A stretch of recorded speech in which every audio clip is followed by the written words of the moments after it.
आप सभी को राम राम। आप सभी से मैं एक अपना अनुभव शेयर करना चाहता हूँ।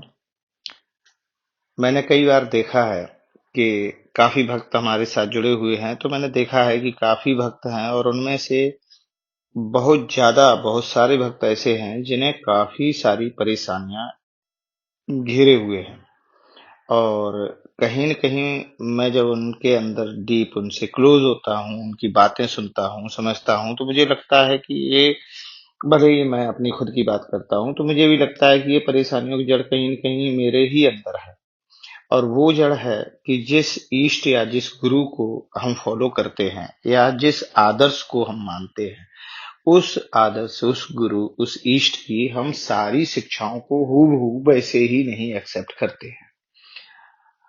मेन जड़ वहीं से है कि जब हम जिस चीज को मानते हैं, जिसके प्रति हम हमारा कहना चाहिए कि हमारा पूरा आदर्श हमने जैसे बना रखा है और हमारा पूरा स्वभाव उसके ऊपर है और मैं पूरा उनके ऊपर निर्भर हूँ कि मेरा जीवन ही यही चला रहे हैं, तो सीधी सी बात है कि हमें पूरी हो उनकी शिक्षाएं माननी चाहिए।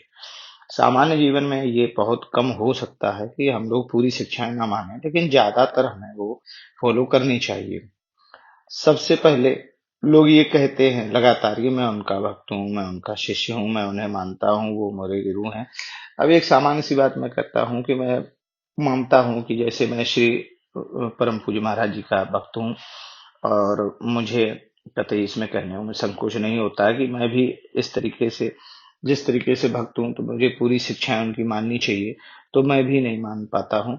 उसमें क्या होता है कि हम अपनी ही आत्म पावर जो होती है, अपनी एनर्जी, पॉजिटिविटी उसे कहीं न कहीं छीड़ कर लेते हैं।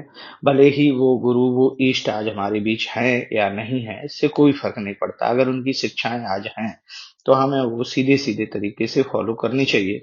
अपने लाभ के लिए उसमें फेर-बदल करके, उसे आगे-पीछे, तोड़-मरोड़ कर फिर उसे एक्सेप्ट करना, ये बहुत बड़ी बेवकूफ़ी और ये अपने अपने स्वार्थ के वश होकर उनसे जुड़े रहने है सिर्फ, इसके अलावा कुछ नहीं है। अगर आप फॉलो करते हैं निस्वार्थ भाव से, तो उसमें सीधी सी बात है कि आपको एज इट इट मानना चाहिए, जिस तरीके से कहा गया है वैसे ही फॉलो करना चाहिए। अब मैं सीधी सी बात करता हूँ कि एक उदाहरण है श्री महाराज जी के समय का कि श्री महाराज जी कच्छी आश्रम में थे, तो दो घटनाएं ऐसी घटी कि जो हमें बताती है अलौकिक यथार्थ दयानंद जी की कथा अमृत में।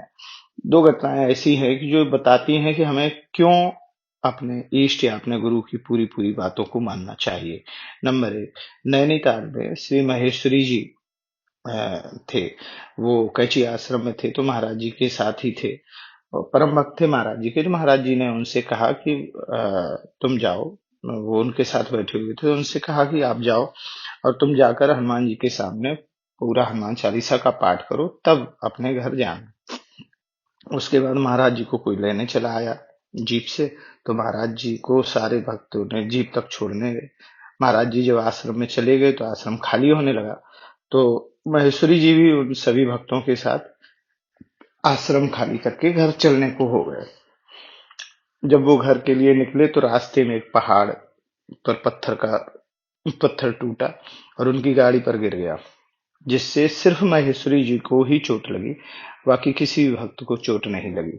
महेश्वरी जी को तुरंत समझ में आ गया कि महाराज जी की हमने आज्ञा नहीं मानी, इसी कारण ये हुआ। अगर मैं वहां चालीसा पढ़ लेता और रुका रहता तो ये मेरे ऊपर नहीं गिरता।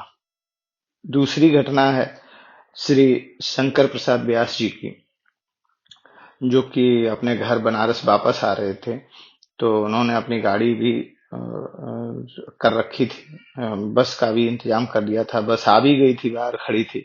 तो महाराज जी से आज्ञा लेने गए कि महाराज मैं चल रहा हूँ और आज्ञा दीजिए। तो महाराज जी ने कहा तू इस बस से मत जा।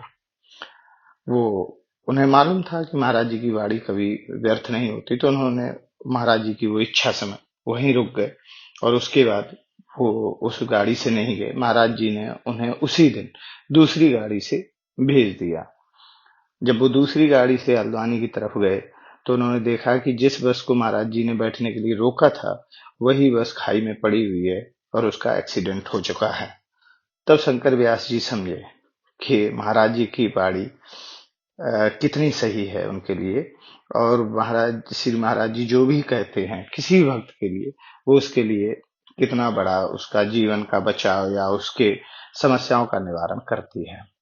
तो कहने का आशय है कि अगर हम श्री महाराज जी के भक्त हैं और हम उनके मार्ग पर चलना चाहते हैं, तो उनकी शिक्षाओं को हूबहू वैसे ही समझें, मानें और धारण करें जिस तरीके से उन्होंने कहा है, ना कि अपनी तरीके से फेर बदल कर आगे पीछे उन्हें मानने का सिर्फ ढिंढोरा पीटे और उन्हें फॉलो ना करें।